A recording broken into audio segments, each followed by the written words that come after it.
السلام علیکم، کیسے ہیں آپ؟ دیکھیں، آج میری کوشش ہے کہ میں کچھ باتیں، کچھ کمنٹس کے جواب دوں۔ اکثر میری ویڈیوز تو آتی ہیں اور کرونا کی وجہ سے کچھ ہم ڈسٹرب بھی ہیں، ہمارے حال بند ہے ابھی تک، تو جس کی وجہ سے ہم پراپر ویڈیو نہیں شوٹ کر پا رہے، مزہ نہیں آ رہا۔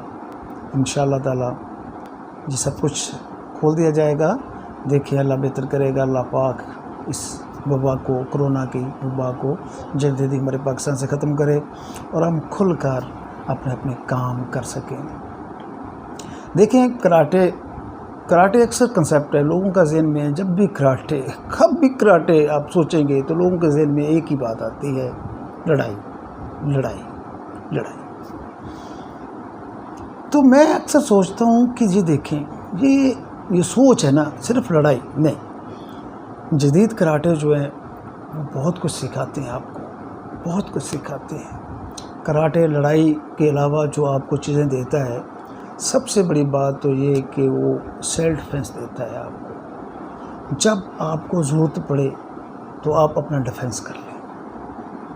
ڈیفنس کب کریں گے؟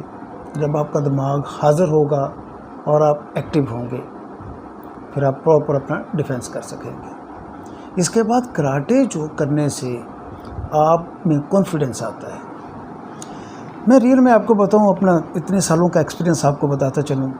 ہمارے پاس بہت لوگ آئے جو کراٹے سیکھنے اس وجہ سے آئے تھے کہ انہوں نے بدلہ لینا تھا، کسی سے بدلہ لینا تھا، اور وہ اسٹرانگ ہو کے اپنا بدلہ لینا چاہتے تھے۔ مگر جب انہوں نے کراٹے کی ٹریننگ لی، ان کی مائنڈ کی ٹریننگ ہوئی، ان میں کانفیڈنس آ گیا، تو وہ ساری چیزیں ختم ہو گئیں اور وہ ایک اچھے انسان بن گئے، بلکہ بدلہ لینے سے بھی مکر گئے۔ کہتے نہیں یار، ہم ان کو مار سکتے ہیں اب، مگر مارنا نہیں اب۔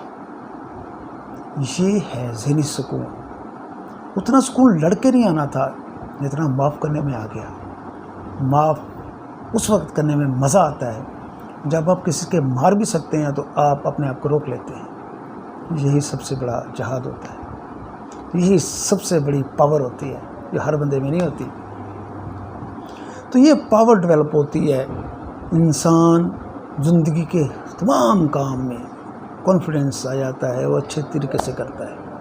اس کے بعد جسمانی طور پہ وہ ایکسرسائز کرتا ہے، اس کے مسلز ایکٹیو ہوتے ہیں، خون کی سرکولیشن اچھی رہتی ہے، میموری پاور اچھی ہوتی ہے، اور وہ فٹ رہتا ہے اور چھوٹی چھوٹی بیماریاں نہیں آتی۔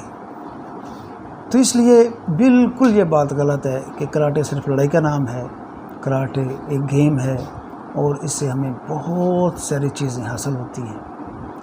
تو انشاءاللہ تعالی ایسے میں گائے بگائے آپ کو کچھ چیزیں بتاتا رہوں گا۔ تو میرا انشاءاللہ تعالی نیکسٹ ٹاپک یہ بھی ہوگا کہ کراٹے کلب ہم کیسے فائنڈ کریں گے، یہ اچھا ہے ہمارے لیے کہ نہیں۔ دیکھیے، کراٹے کلب بہت سارے ہیں، مگر ہم نے دیکھنا ہے کہ کون سا کراٹے کلب ہمارے بچوں کے لیے اچھا ہے۔ تو کیا دیکھنا چاہیے کراٹے کلب سلیکٹ کرنے میں، تو انشاءاللہ تعالی میں آپ کو نیکسٹ ویڈیو میں بتاؤں گا۔ اپنا خیال رکھیے گا، شوق و تعلق کو اجازت دیں۔ اللہ حافظ۔